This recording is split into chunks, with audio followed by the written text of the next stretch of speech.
Hola, ¿qué tal? Encontré esto en la página de los Beatles en español, y explica la historia o el significado de todas sus canciones. Acá dejo algunas del 65º en adelante, ordenado por sus discos.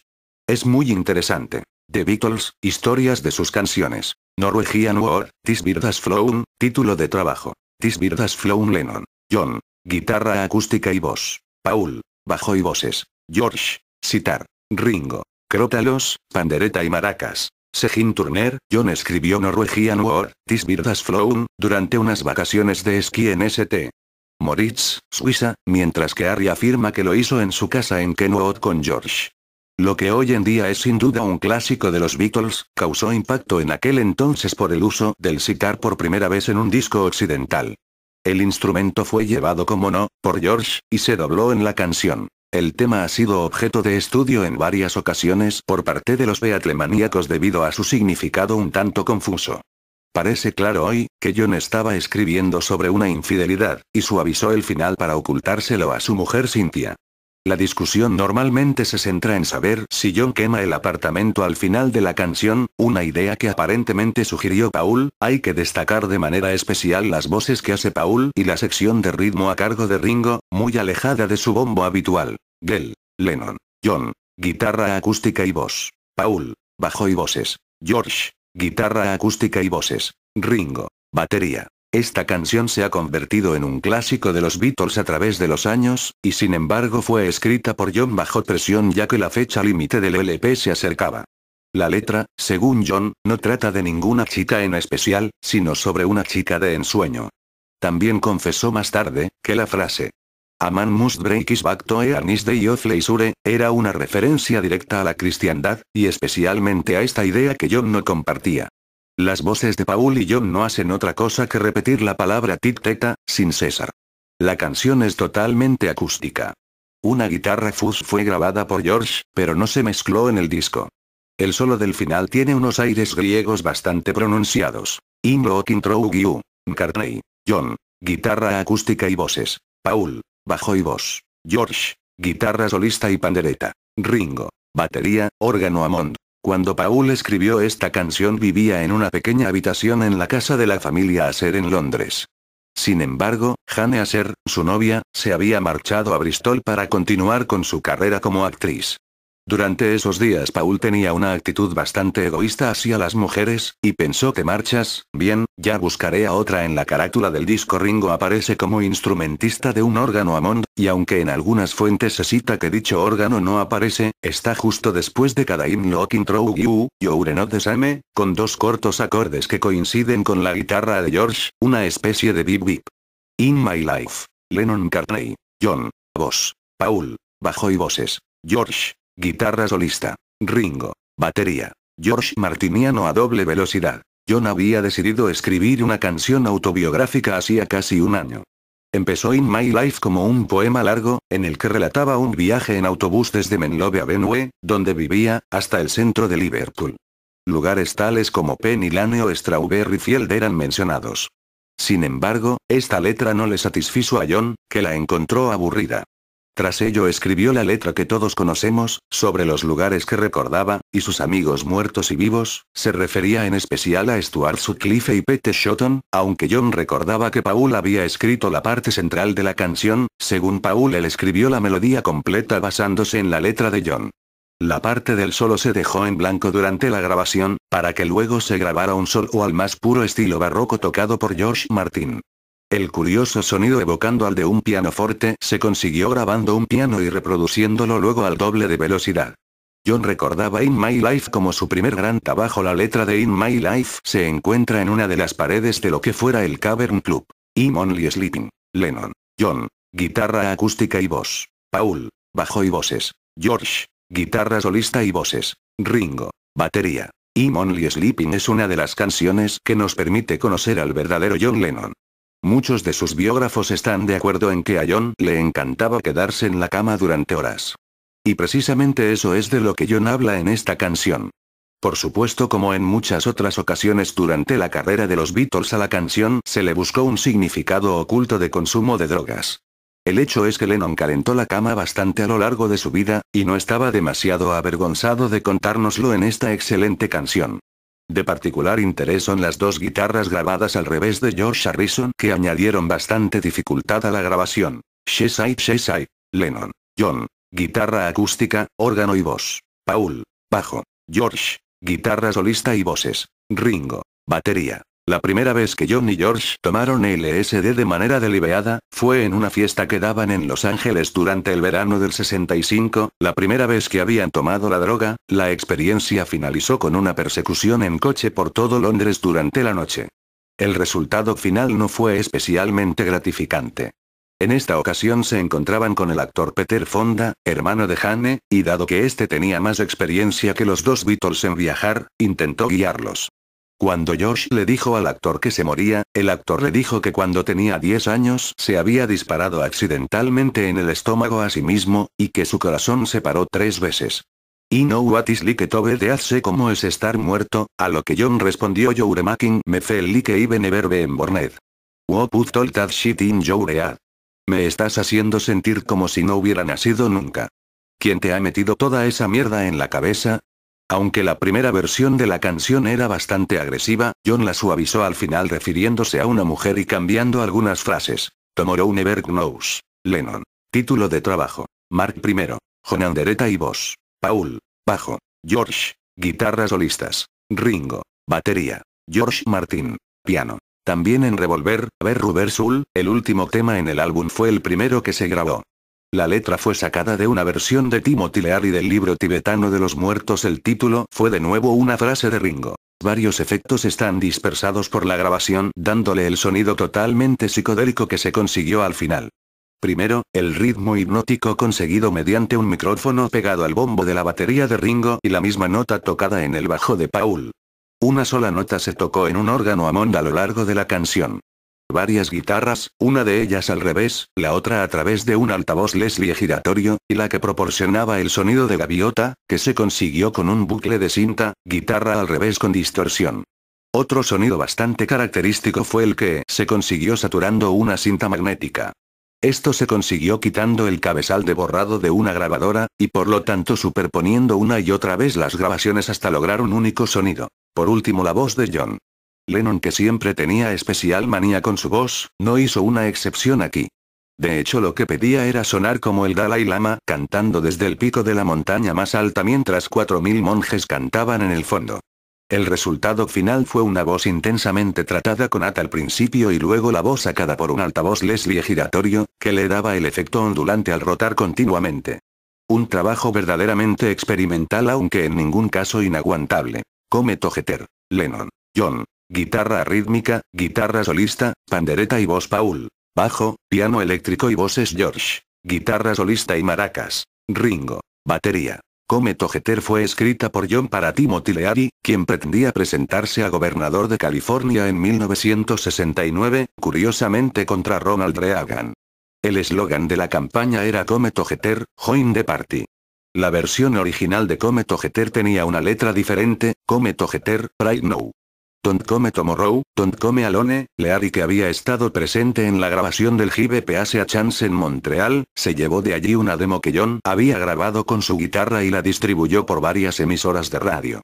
Sin embargo, y cuando Leary finalmente abandonó su carrera a la gobernación, John cambió el estilo y la letra de la canción y decidió grabarla para Abbey Road. Dos de las frases de la canción, referidas al Old Flat Top, fueron un tributo a una canción de Chuck Berry, You Can't Catch Me. De hecho, el editor de la canción pensó que era plagio y pretendía demandar a Lennon. Finalmente, John aceptó grabar varias de las canciones del catálogo del editor, una de las razones fundamentales para grabar el John Lennon Rock y Roll, donde se incluyeron You Can't Catch Me y Sweet Little Sixteen. Someting. Harrison. John. Guitarra eléctrica. Paul. Bajo y voces. George. Guitarra solista y voz. Ringo. Batería. Billy Preston. Piano. 21 músicos de estudio. Arreglos orquestales. Abbey Road vio por fin la explosión de George Harrison, y con Something Here Comes the Sun, probablemente consiguiera las dos canciones más conocidas del disco.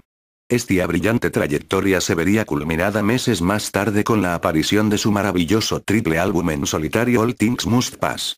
Cuando a Paul McCartney se le comentó sobre el disco que era tan bueno como el Pepper, Paul respondió: no creo que sea tan bueno como el Pepper.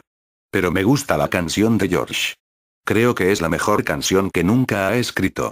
De hecho, Something se ha convertido en la segunda canción más versioneada de los Beatles, superada tan solo por Yesterday. Sin duda una obra maestra. George escribió Something inspirado en su bella mujer Pattie. El vídeo de la canción mostraba a los 4 Beatles con sus novias o esposas en ese momento. Sin embargo, la frase inicial de la canción fue probablemente tomada por George de una canción de James Taylor, Something in the Way She Moves.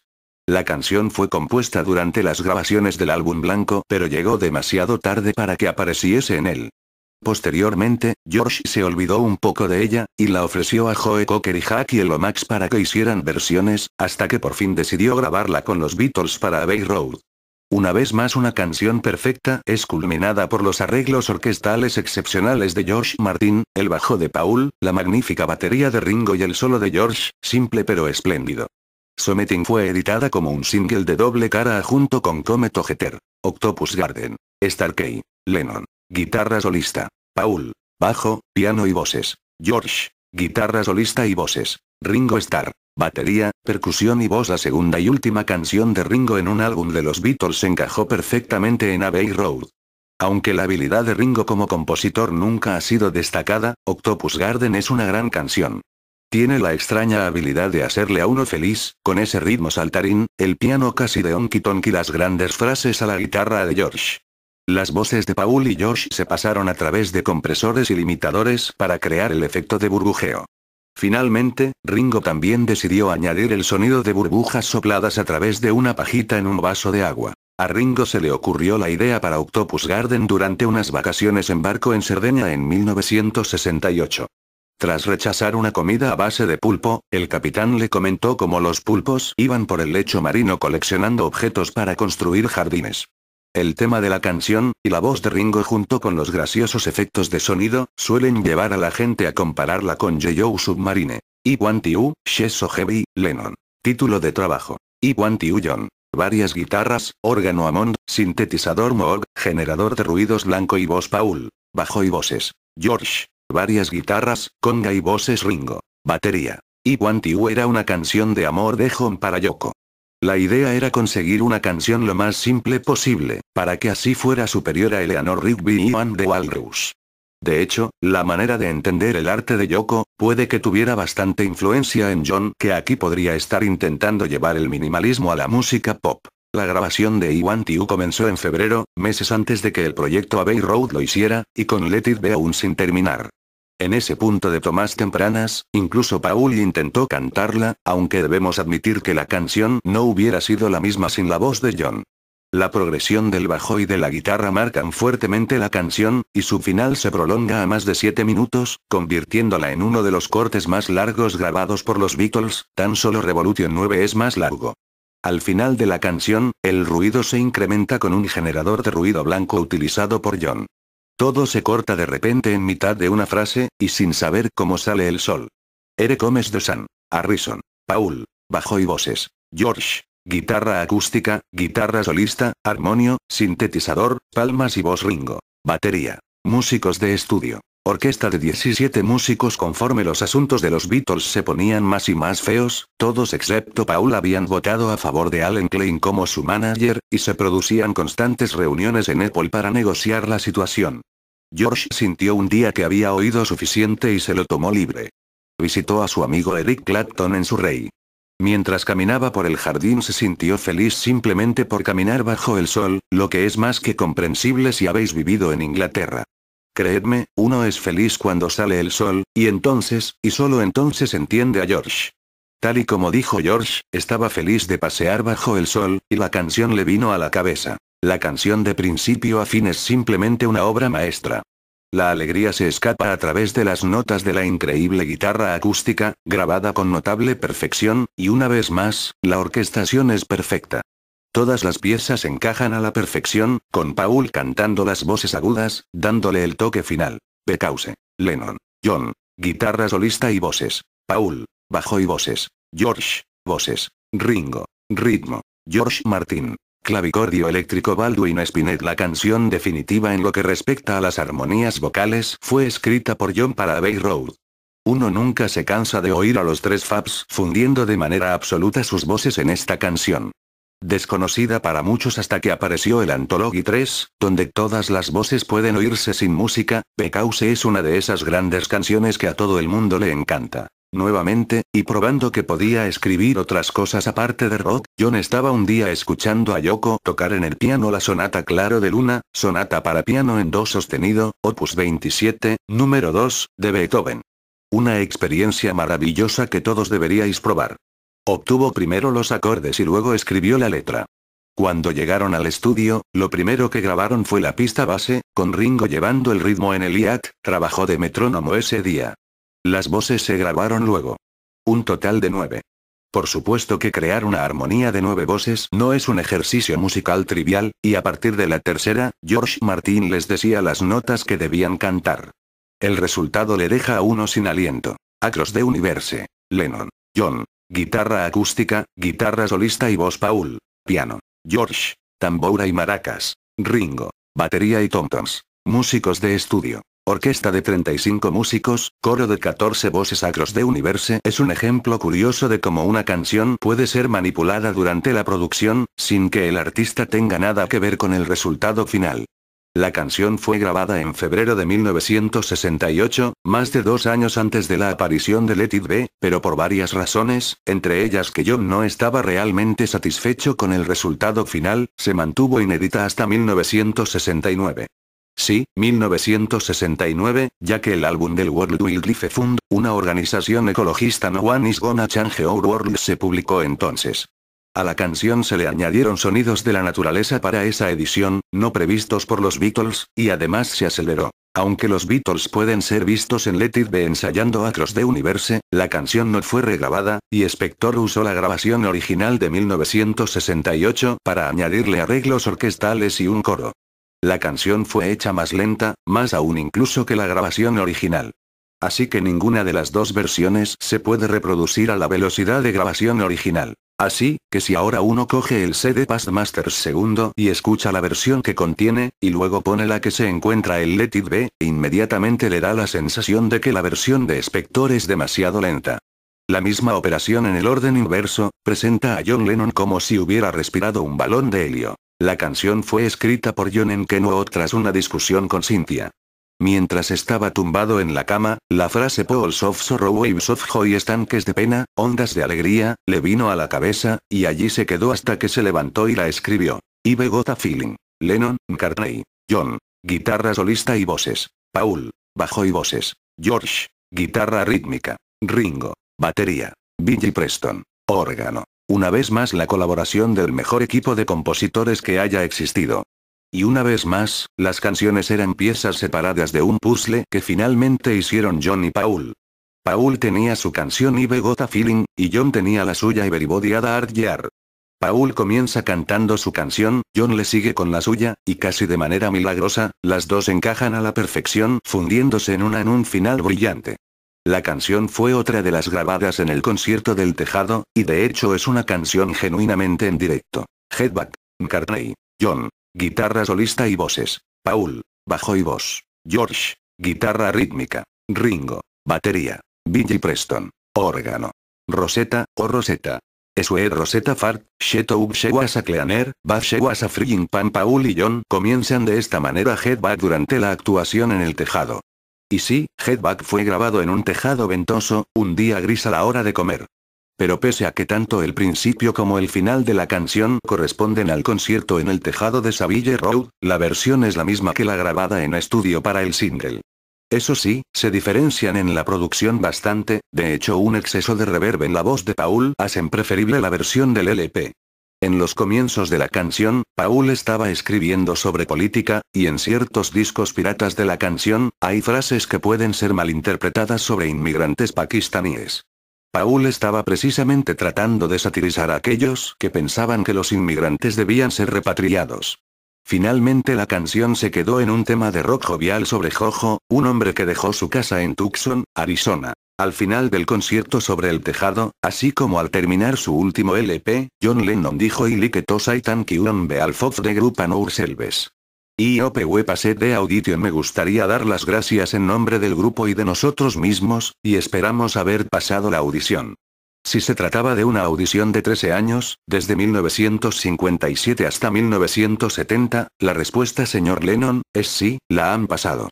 Pueden tocar en nuestros corazones para siempre. Dear Prudence. Lennon. John. Guitarra acústica, guitarra solista, pandereta y voz Paul. Bajo, palmas, voces y batería George. Guitarra solista, palmas, voces y pandereta Mal Evans, John, el primo de Paul, y Jackie el Lomax. Palmas. Prudence Farrow, la hermana de la actriz Mia Farrow, se encontraba en la India con los 4 Beatles asistiendo al mismo curso. Sin embargo, Prudence parecía tomárselo más seriamente que cualquiera de los otros y trataba de meditar más y mejor, tratando de alcanzar a Dios más rápidamente, como dijo John más tarde. La canción fue escrita en la India en un intento de los Beatles de hacerla salir de su bungalow donde meditaba todo el día. Will May guitar gently waves. Harrison. John. Guitarra solista y voces. Paul. Bajo, órgano, piano y voces George. Guitarra acústica, órgano y voz Ringo. Batería y percusión. Eric Clapton. Guitarra solista. George sacó la idea de escribir Will May guitar gently waves de un libro. De hecho, se encontraba leyendo el I Ching, libro chino de los cambios, y decidió escribir una canción con la primera frase que encontrara en un libro. La frase fue Gently waves, llora suavemente. La canción demuestra que George había crecido muchísimo como compositor. Desde la primera versión de demostración que puede ser escuchada en el Anthology 3, una magnífica versión acústica de la canción, el tema demostró ser casi mágico. Sin embargo, fue difícil para Harrison repetir la magia con más instrumentos. Por primera vez, los Beatles utilizaron en Abbey Road una grabadora de 8 pistas, y se realizaron varios intentos de grabar la canción. Pero no era tan fácil tocar un guitarra para que llorara. Bueno, cualquier otro músico hubiera tenido una solución inmediata, un pedal de tono, wah-wah, o Cry Baby, nombre comercial. George, sin embargo, deseaba que la guitarra llorara, pero no como las guitarras de los 60 estaban llorando en todas partes, especialmente en las manos de Hendrix. Primero intentó grabar un solo al revés, pero la cosa no acabó de funcionar. El día siguiente, mientras Eric Clapton le llevaba en su coche desde Surrey a Londres, le sugirió a Eric que tal vez le gustara tocar un poco con los Beatles. Clapton no quiso porque nadie toca con los Beatles. Sin embargo, George le convenció finalmente, y una Gibson Les Paul llora durante toda la canción. Eric Clapton no le dio demasiada importancia a esta sesión. Llegó, tocó un solo digno de un extraterrestre y se marchó. El solo, de cualquier modo, sonaba, según la opinión de Clapton, demasiado Clapton. Chris Thomas fue el encargado de darle a la guitarra un efecto oscilante mediante un oscilador de ondas. Un trabajo duro, merecedor de una obra maestra. Happiness is a warm gun. Lennon. John. Guitarra solista, pandereta y voz Paul. Bajo y voces. George. Guitarra solista y voces. Ringo. Batería. John vio en la portada de una revista perteneciente a George Martin la frase Happiness is a warm gun in your hand, la felicidad es un arma caliente en tu mano. Evidentemente una canción le siguió. Sin embargo, no era una sola canción sino 3, lo que John incluyó en el tema. Las 3 partes están descritas en la sección de la Anthology 3. Un hecho curioso es que, para completar algunas de las frases de la canción, John reunió a Derek Taylor, Neil Aspinall y Pete Shotton durante una noche en la que viajaron con ácido. De este peculiar brainstorming nacieron algunas de las frases más extrañas de la canción. Insotired. Lennon. John. Guitarra acústica, guitarra solista, órgano y voz Paul. Bajo y voces. George. Guitarra solista y guitarra rítmica Ringo. Batería. John empezó a sentirse muy cansado en su estancia en la India. Meditar no es que requiriese mucho esfuerzo, pero sin duda conducía a noches de insomnio y como consecuencia, a días cansados. La academia de meditación no permitía la ingestión de drogas ni de alcohol, y John echaba de menos los cigarrillos y la bebida. Además también echaba de menos a Yoko, aunque con él se encontraba Cynthia, solo podía pensar ya en Yoko. La canción fue grabada de principio a fin la misma noche que Bungalow Bill, siendo ambas muy rápidas de grabar. La frase que John murmura al final de la canción es Monsieur, how about another one? Y nos lleva directamente a Blackbeard, McCartney, Paul. Guitarra acústica y voz. Cuenta la leyenda que Paul sacó esta canción del canto de un mirlo, Blackbeard, real, después de que el pájaro le despertara. Lo único que hizo fue transcribir la música de los trinos del mirlo. La verdad es que con indiferencia de dónde proviniese la música, Blackbird es en mi humilde opinión la mejor canción acústica que se haya escrito jamás.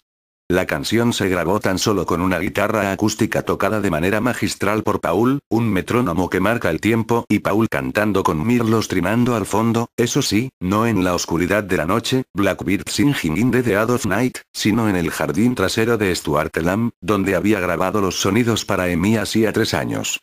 Julia, Lennon, John, guitarra acústica y voz. Si Paul nos había mostrado hasta este momento cuán exquisito podía ser con una guitarra acústica, John iba a demostrar al final del primer disco que junto con sus temas de rock era capaz de escribir la canción más íntima, simple y bella dedicada a su madre. Julia Stanley, la madre de John, nació en 1914 y tras casarse con Freddie Lennon, John nació. A la edad de 5 años, John se fue a vivir con su tía Mimi, y aunque estuvieron bastante distantes durante años, conforme John se fue convirtiendo en un adulto, se fueron acercando más de nuevo. John solía ensayar en casa de su madre con los Quarrymen, y fue ella la que le enseñó a tocar el banjo y el piano. En 1958 Julia murió en un accidente, atropellada. La canción no se refiere exclusivamente a la madre de John. De hecho, Ocean Child, niña del océano, se refiere a dicha frase en japonés. Yoko Ono. Fue Yoko la que ayudó a John a terminar la letra de la canción. La técnica de guitarra de pulsar las cuerdas con los dedos que John utiliza en Julia, le fue enseñada por el cantante de folk Donovan mientras estaban en Rishikesh. Yer Blues. Lennon, John, guitarra solista y voz. Paul, bajo. George, guitarra solista. Ringo, batería. Yer Blues fue compuesta por John como una parodia del blues británico que floreció al final de los 60. Algunos autores destacan que John puede que expresara en la canción el aislamiento en el que se sentía en la India. Con Brian muerto, su matrimonio sin futuro, Yoko lejos y los Beatles lentamente desvaneciéndose. Es conveniente resaltar, tal y como Lewison destaca, que Yer Blues es la mezcla de 2 tomas diferentes. La edición se realizó directamente en el 4 pistas, sin reducirla a 2, y puede oírse tras el solo de guitarra de George exactamente a los 3/17, donde Ringo entra de nuevo con un redoble. La voz de John se puede oír por detrás, y seguramente se coló por el micrófono de la batería. Revolution 1. Lennon. Título de trabajo. Revolution. John. Guitarra solista, guitarra acústica y voz Paul. Bajo, guitarra acústica, piano y voces George. Guitarra rítmica y voces. Ringo Starr. Batería. Derek Watkins, Freddie Clayton. Trompetas. Tom Lamb, Rex Morris, J. Power, Bill Povey. Trombones. Revolution 1, era una de las 3 revoluciones que los Beatles publicaron durante el período del álbum blanco. La primera en ser grabada fue esta Revolution 1, una versión acústica del single posterior, con unas guitarras mucho más distorsionadas. John cantó en Revolution declarando su posición en el revolucionario mundo de 1968. Estaba de acuerdo con los cambios, pero estaba en desacuerdo con la destrucción, out, aunque es cierto. La voz fue grabada por John, tumbado totalmente en el suelo con el micrófono colgando encima de su boca. Aunque originalmente la mejor toma duraba más de 10 minutos, se editó a la versión de 4 minutos publicada en el álbum. Cry Baby Cry. Lennon, John. Guitarra acústica, piano, órgano y voz Paul. Bajo. George. Guitarra solista. Ringo Starr. Batería y pandereta. George Martin. Armonio. John sacó la idea de esta canción de un anuncio de televisión. Cry Baby Cry, make your mother boy llora niño llora, haz que tu madre compre. La canción fue terminada durante su estancia en la India y Donovan puede que tuviera algo de influencia en el asunto. Lo cierto es que John escribió una buena canción pero que carece de un estribillo acorde que la haga excepcional. John probablemente pasó cierto tiempo tratando de encontrarlo, pero no llegó a conseguirlo. God Needs. Lennon. Ringo. Voz. Orquesta de 26 músicos. Coro, 4 chicas y 4 chicos. Esta canción, casi sacada de una película de Walt Disney, fue una nana escrita por John a su hijo Julián. Musicalmente no es especialmente destacable, aunque los arreglos de Martin es una vez más mucho más que apropiado. 12 años después, John escribiría Beautiful Boy para su otro hijo Sean. Bueno, eso es todo por ahora. Espero que les resulte interesante, sé que faltan discos importantísimos, pero sinceramente me lleva un buen rato, próximamente voy a subir uno por uno.